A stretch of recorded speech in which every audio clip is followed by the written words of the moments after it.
Alrighty, ladies and gentlemen. Are we rolling? I think we're rolling now. Awesome. Yeah. Well, guys, this is going to be our super far out, free-flowing podcast. Yes, very free-flowing today. Many topics to hit. Welcome to the Vortex. I'm Vanya. I'm Cassie. And I'm Sam.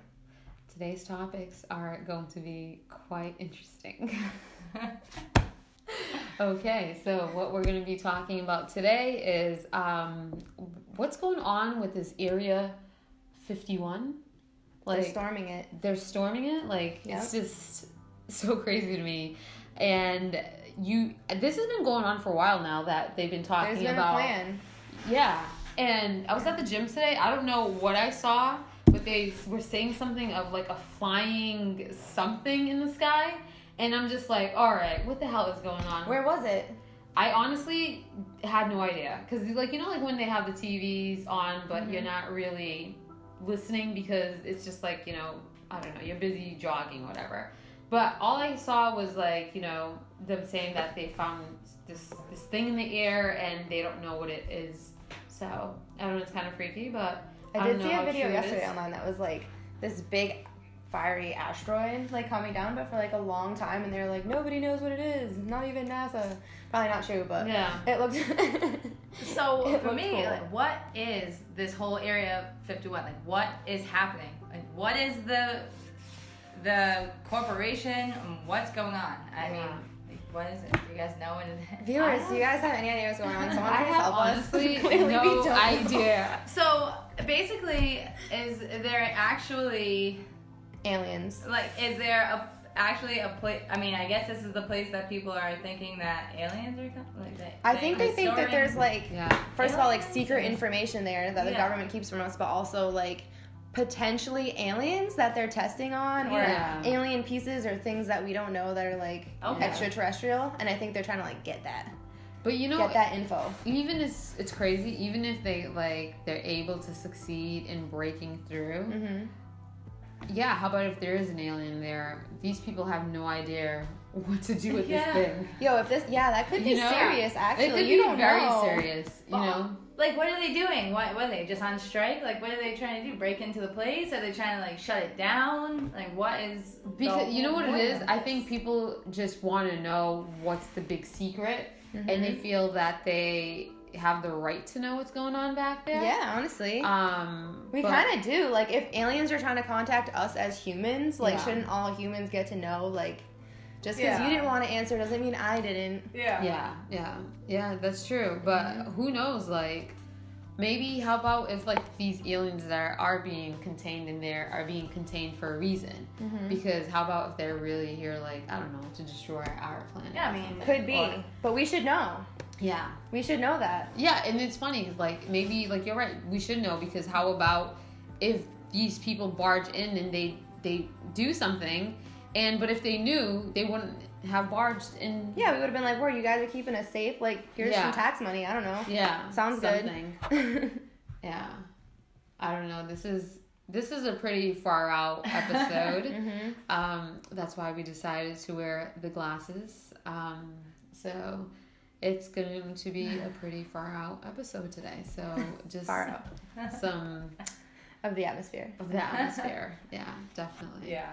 In the vortex. Yes, in the vortex. Well, it's funny, you know, you try to plan topics and then it's life, right? Yeah. You know, like life still, there's so many Yeah. things that Factors. go on. Oh, definitely. So it's like, it's nice to be able to just sit down and just talk about whatever comes on your mind, and Yeah. that's it. I agree. Yeah. So I think an important topic to talk about today, which is a far out one, is dreams. You know, and even the thought of us as humans going to sleep for like X amount of hours, where does our brain go and why is it that we need it? You know, is it that we're going into some other dimension of some sort? And is it doing something to us? You know, like, why is it that we do sleep? And every single animal or species sleeps as well. Mhm. There's got to be a reason for it. You know, it's just not. Yeah, I understand it's to regenerate ourselves and so on, but it'd be more interesting to know what The mental aspect. the mental aspect of Yeah. it. Absolutely. Yep. So I definitely think it also is like resting for your mind, but I think it's also like a time to like really sort of travel, like you said, out of the dimension. Like I think we can access like something spiritual oh yeah, when we definitely. sleep, you know, whether even if it's just like that tapping into that like third eye, that all-knowing, Yeah. or even like just your sixth sense, like you know about something, your intuition. I think it just presents itself to Oh, you. totally. Super important. Yeah. And you know, it's funny, like if I'm having a bad day, I just can't wait to go to sleep, because I'm just like, all right, I'm just, once I go to sleep, I can just forget about this day, and then I start fresh the next day. I think there's something to be said about when you are sleeping, especially if you've had like a bad day, just that rest, what it'll do to you, because you're almost leaving this world, going into another world, and you're just, I don't know, it's a little bit more, I don't know, interesting than where you were. That's truthfully, like that's how I view it. Like I said, if I'm having a bad day, it's like I just can't wait to go to sleep and let it be that, like that, let that day just end. And Oh, for sure. It's like a fresh start the next morning when you wake up. yeah. It does have that effect for sure. Yeah. When I have a bad day, I actually, or you know, if I'm really stressed out, or just feeling any type of like negative emotion, when I go to sleep, I don't dream at all, or at least I don't remember any of my dreams. You know, I have no recollection of dreaming of the slightest, and I wonder why. Yeah. You know. And I So then feel only like when you're not stressed you dream? I don't know, like, well, yeah, I mean, I guess. Yeah. You know, those are the times, or, you know, I mean, I feel like I always have maybe a little level of some sort of stressor, but I mean, you know, on those bad days, that, like, if, you know, or maybe right before I go to sleep, or something like that, I just, I can't remember my dreams. It's strange. Yeah. Lucid dreaming is also, I mean, that's amazing when you can, like, that's like controlling your dreams, right? That's like being able to, like, Being kinda, aware. in your dreams. That is cool.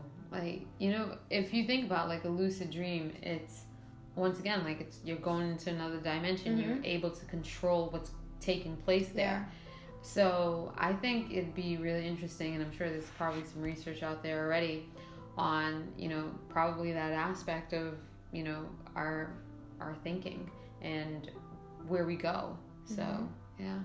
I think to like have a lucid dream, you have to be like really like with yourself. Yeah. I've only had like a few lucid dreams, and I always felt like I was like really in a good spot, like mentally at that time, and like emotionally, and just like really open-minded and conscious of what's going on around me. And I think at those times is like when you can access that most of the time. I think the stress, for me, I have dreams when I'm stressed. That's when I have the most dreams, and they're sort of like those petty little, weird like, ones, right? Like, you know, anxiety-ridden dreams that you have, but the lucid dreaming, I think, is special. Yeah. That's funny because we have the opposite. Yeah, the opposite effect. Yeah, that's so funny.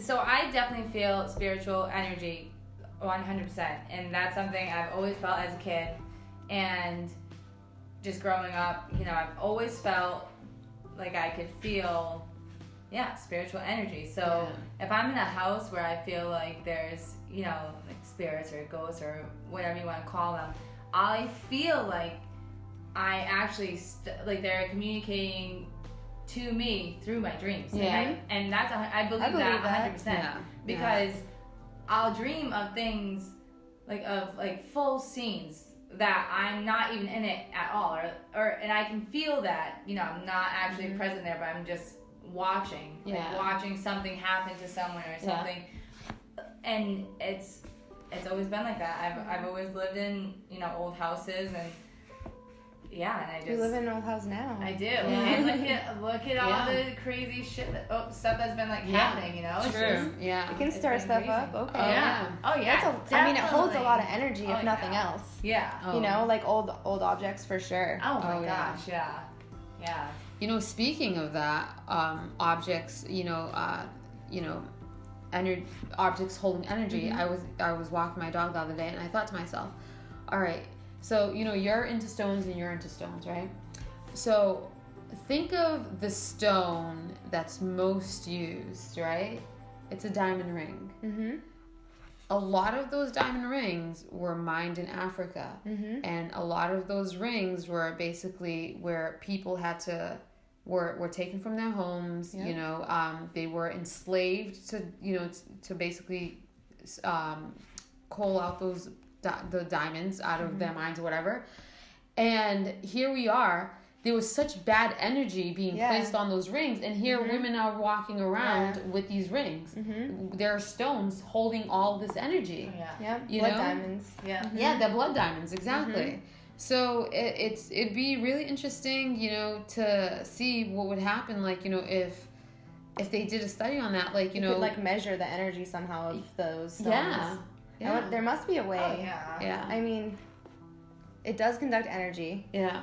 Yeah. It could, someone help there, scientists. Yeah. Let us know if this is a real test. Seriously. It's gotta be, But even, just the thought of that, even if there isn't any test, but, that if an object holds that energy, just imagine, someone basically losing that arm because they were trying to steal that one little diamond so that they can run from wherever they are to help themselves. Mm-hmm. So here now you have this energy, being held in this one stone, and then there's someone walking around with it, thinking that it's actually something positive, but it's actually they never take it off. And they never take it off. Think about that. No wonder, I don't know, maybe that's why people are kind of fucked. Yeah. Could be. I've never been drawn to diamonds. Once. Me neither. Neither have I. Never. Whatsoever. I'll never wear a diamond. Yeah. I love opal wedding rings. Okay. Yeah. That's nice. Yeah. Definitely. But honestly, never have I ever been attracted either to diamonds, because to me it's just I don't know, there's just something about it that I don't know if it was because of watching Blood Diamonds years ago and that made me change my thoughts on things. Yeah. But it's funny because obviously I know people are attracted to diamonds. That's obvious. Yeah. I think it's because of the price, though. And that's exactly what I was going to say. Is it just because, that the value is placed on, having a diamond value ring, that we place on things is the value that we go by. Yeah. We don't go by the value of its importance in our life. Yeah. Mm-hmm. It's funny. We don't. Yeah. Our society definitely just throws money into everything. Let's create a lifelong bond together, and then let me spend thousands of dollars on a ring. Yeah. So now we're in debt. Yeah, in debt. So So fuck that. Yeah, exactly. Yeah, fuck that, honestly. So you have these marriages that are being started with a ring that has just negative energy, and then you're paying for that ring for years. Yeah.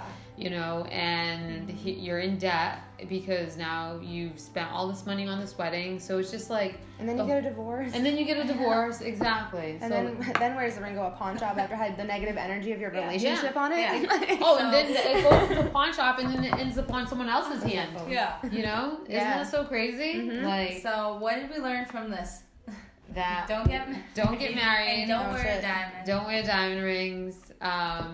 No, get married if you want, but you can get married. Just not with a diamond ring. No, just always be aware of the energy that you are allowing into your life, which is very important, really. And it's so funny how you may not be able to actually feel that some energies right away. Or you're you get kind of blinded by whatever, and then it just kind of all comes back. Yeah. It's oh shit, this has always been happening, or this has always been here. Yeah. But I've been blinded by whatever else, other kind of emotions. Emotions definitely can, overcome or, be stronger than some energy sometimes. Oh, definitely.